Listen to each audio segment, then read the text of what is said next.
Bonjour à tous, Parashat Vayera. Dans notre Parashat, Avraham Avinu a reçu 3 anges et il a donc avec eux accompli la mitzvah de Achnasat Orchim, il les a fait venir. Il a été chercher 3 bêtes pour leur donner 3 langues. Avraham Avinu s'est bien occupé de ces anges. Et la Gemara nous dit, dans Masechet Baba Metzia, que pour tout ce que Avraham Avinu a fait de par lui-même, Akadosh Baruch Hu a donné à ses enfants, ses descendants, aussi par lui-même.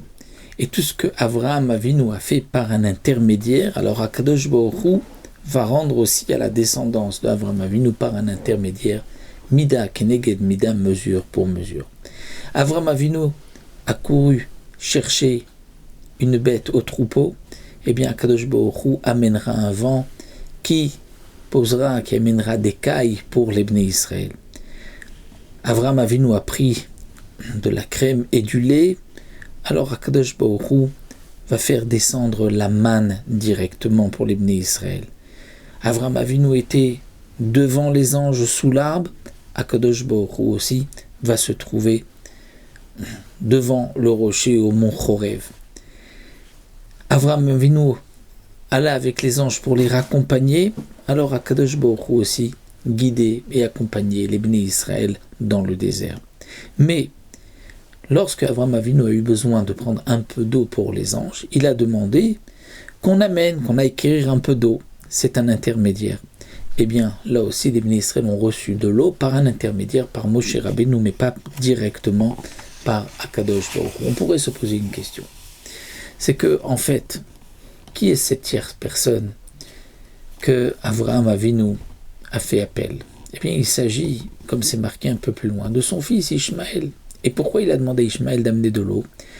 Lechancho bemitzvot, pour l'initier aux mitzvot. À ce moment-là, on peut se poser la question, qu'est-ce qu'on va reprocher à Avraham Avinu? Il a demandé à son fils justement pour l'initier aux mitzvot.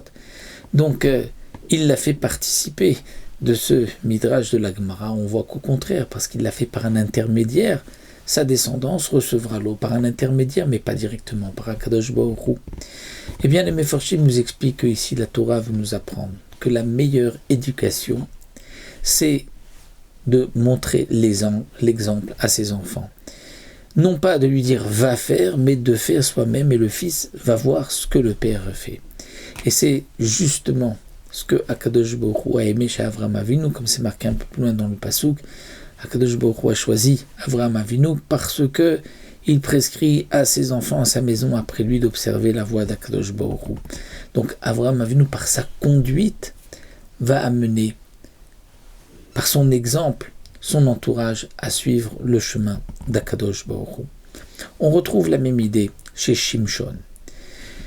Lorsque l'ange a apparu à la mère de Shimshon pour lui annoncer qu'elle allait avoir un enfant, alors l'ange lui a dit « Tu ne dois pas boire de vin, ni de rien manger d'impur, tu auras un fils, il devra être nazir, il ne se coupera pas les cheveux. » Et lorsqu'ensuite elle raconte à son mari Manoach ce que l'ange lui a dit, alors immédiatement le mari va tout de suite implorer à Kadosh Baruch Hu et lui demander que cet homme divin, cet ange revienne pour lui dire comment faire, comment je vais éduquer cet enfant.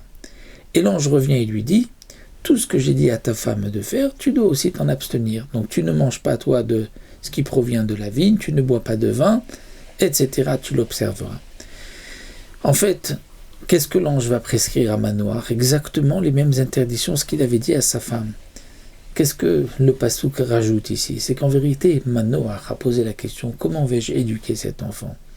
Eh bien, l'ange est revenu lui dire, tu vas l'éduquer par le bon exemple. Toi-même, tu vas t'abstenir de vin, ce qui lui est interdit à lui, à ton fils, parce qu'il est nazir, tu vas aussi, toi, t'en abstenir.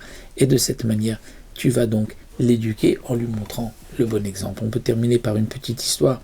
Il y avait un homme qui est venu voir le rabbi de Kotsk et qui lui a demandé une bénédiction afin que son fils puisse étudier la Torah. Alors le rabbi de Kotsk lui a répondu, si tu veux que ton fils étudie la Torah, eh bien, il te suffit de lui montrer l'exemple et d'étudier toi le premier, et ton fils étudiera la Torah comme toi tu étudies la Torah. Mais Si tu n'étudies pas la Torah et que tu viens juste demander une bracha pour ton fils, eh bien ton fils il fera aussi la même chose et il viendra lui à son tour demander une bénédiction pour que son propre fils, c'est-à-dire ton petit-fils, étudie la Torah, mais pas pour que lui-même étudie la Torah. Donc éduquer ses enfants par le bon exemple, c'est ce que la Torah nous enseigne ici dans cette paracha.